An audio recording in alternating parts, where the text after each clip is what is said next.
Everybody. Hope everybody's doing well. 你们好吗?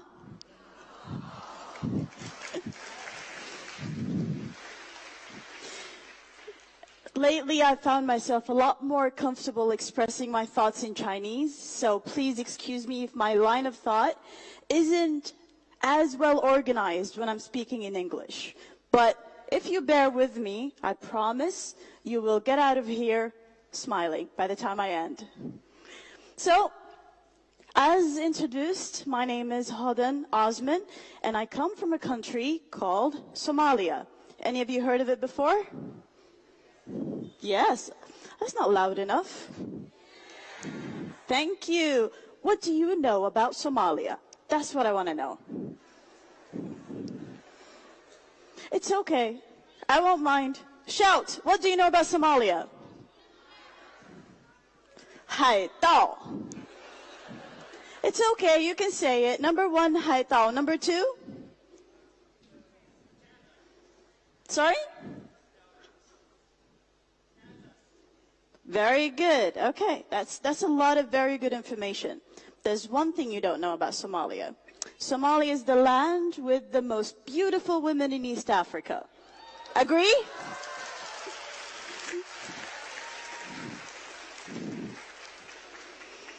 On a more serious note, Somalia is one of the most beautiful countries in East Africa.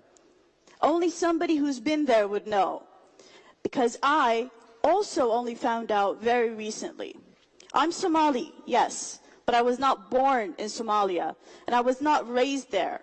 I went there at a later age to discover my own home.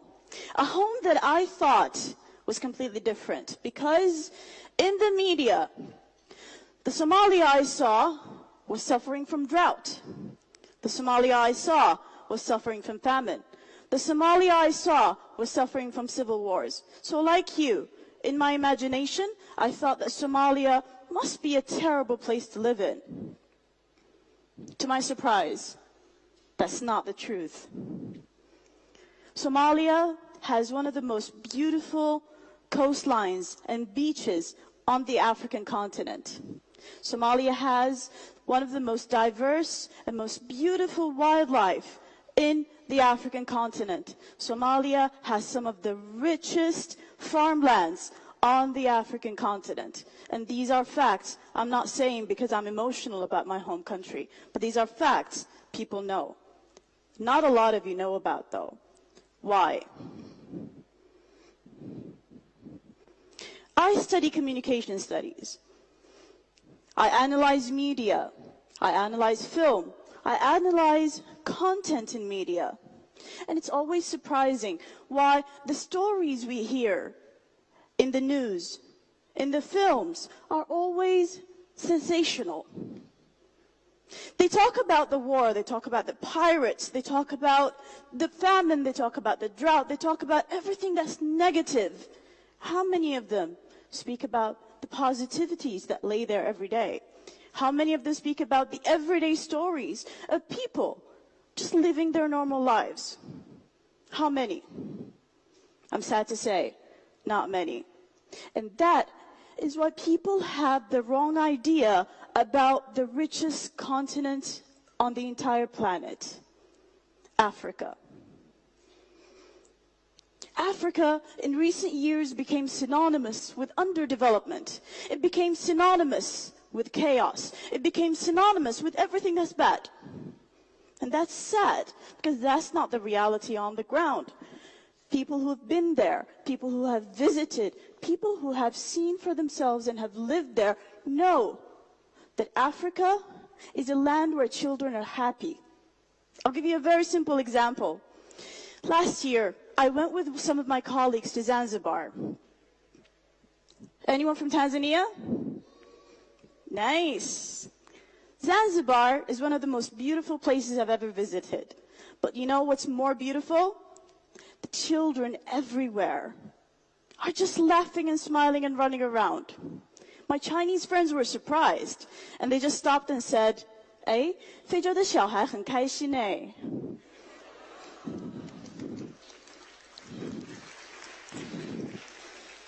I'm like, of course 他们很开心. Of course they're happy. They have a blue sky every day, right? It's true. They're not missing anything, and they don't know that they're missing anything. And that's the beauty of it.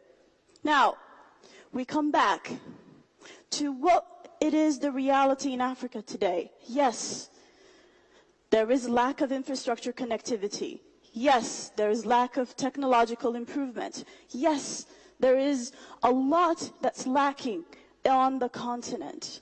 But that doesn't mean that poverty was Africa's destiny. I believe that poverty disrupted Africa's destiny. I'll give you a very simple example. In the 1980s, Somalia was the #1 exporter of bananas in the world. Would you believe that? It was the #1 exporter of bananas in the entire world. Somalia's bananas were amongst the most tasty in the entire planet. Today, we don't have anybody farming. Why? Everybody thinks there's a beautiful life in Europe, in America. They're taking boats, risking their lives, and they're dying because of illegal migration. Because they don't know what they can produce, the wealth they can produce in their own lands, right in their neighborhoods. They don't know the wealth they have. They only see in the media the high rises in New York and the beautiful streets in Paris. Wouldn't you also want to go there? 13 years ago when I came to China, almost all of my Chinese friends longed to go to America, longed to go to Europe. Why? Because they saw those places as extremely developed, as beautiful, as fascinating. Now, what about you young graduates, especially my Chinese friends here at the stage? When you graduate, where do you want to work? Beijing, Shanghai, Shenzhen, right? Am I right to assume that? Yes. Why? Because in 13 years, Beijing, Shanghai, Shenzhen became a lot more beautiful than some of the leading capitals in the world today. Last year, I visited Los Angeles, New York, Washington, London.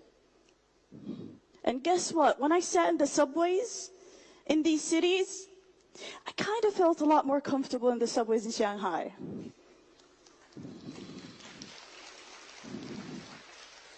And that's the reality of development. It's a moving wheel. It's never standing still.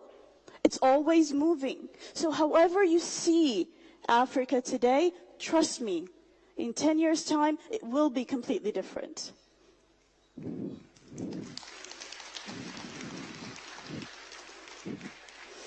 Another example. 13 years ago, I came to China. My first stop, naturally, was Beijing.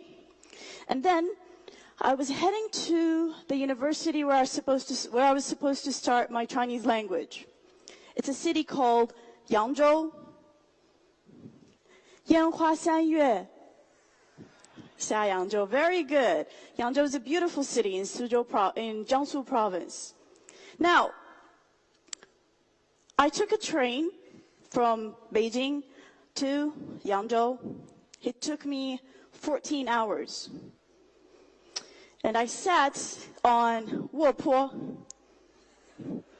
Do the young people in the audience know what that is? I think it's beyond your times, yeah?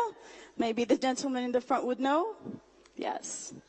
Now, for me, it was the first time I take a train. It was fascinating for me how slow it was, how it stopped in almost every little town we went through, and how long the journey was. I couldn't sleep, although I was extremely exhausted.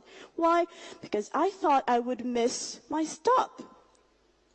I did not speak a single word of Chinese, and everything was in Chinese. Most importantly, all of the cities sounded alike. How am I going to know when I'm in Yangzhou? So I couldn't sleep. And I kept asking and asking and asking, are we in Yangzhou yet? And nobody spoke English. Luckily, I found my way. Now, what about today? Today, I can take a train from Beijing, and it will take me to Hangzhou in how long? 5 hours. How amazing is that? That is the transformative force of development nobody can stop. However, what does development actually need? I mean, the same years that are passing while I'm in China are passing while my family and friends are in Somalia. Difference is, when I'm in China, every day I look here, there's a new building. I look there, there's a new road. I look there, there's a new train station. What about in Africa? Not many countries in Africa have witnessed this kind of transformative force. Ethiopia is one, Djibouti is another, Kenya is another, but why? Let's ask ourselves, how come some countries in Africa are witnessing transformative changes in their countries and the lives of their people and the socio-economic development, while some aren't?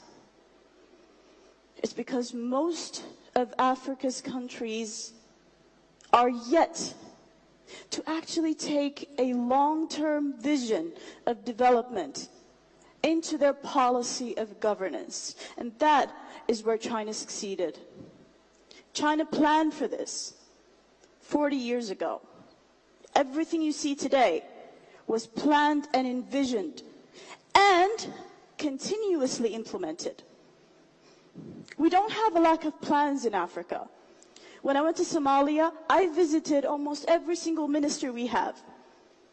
I looked in their cupboards. They have these huge books of researches, of plans, national development plans, that are gathering dust. Why? Because when a new minister comes, he wants to make a new plan. When a new government comes, they scrap everything out and they come up with something new. I mean, I'm all for change and everything, but still, there is merit to continuity. And that is what we need to learn as Africans from China. Make up your mind. Where do you want to be in 50 years? Where do you want to take your people in 50 years? Where do you want to take your country in 50 years? And stick to that plan. That is the only way that the stigma that haunts every African will go away. Do you agree? Let's see some of the changes happening in the continent. This year, 2 months ago to be exact, I had the pleasure to go to Nigeria. Now, for our viewers in China, when you look at that station, do you see anything different from what you see here in China?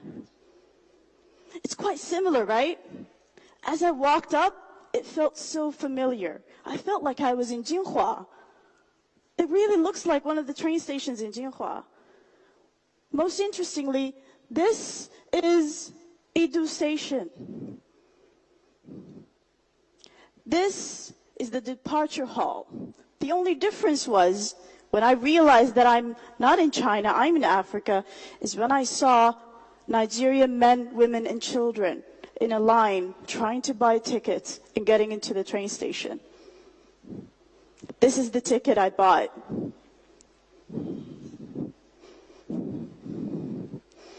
And this is the train track that I was about to travel on. And this is the train, made in China, for Africa.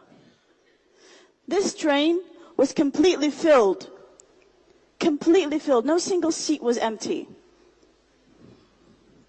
And it's like that 5 times a day, taking people in between Abuja and Kaduna. Its entire length is 186.5 kilometers, and it travels 100 kilometers an hour. When you're sitting inside, it's no different than when sitting in one of the old trains here in China. The only difference is the scenery outside. That is not China. However, this is the change that's happening. This is the change that's happening. And China realized one very important principle. We all live in the same world.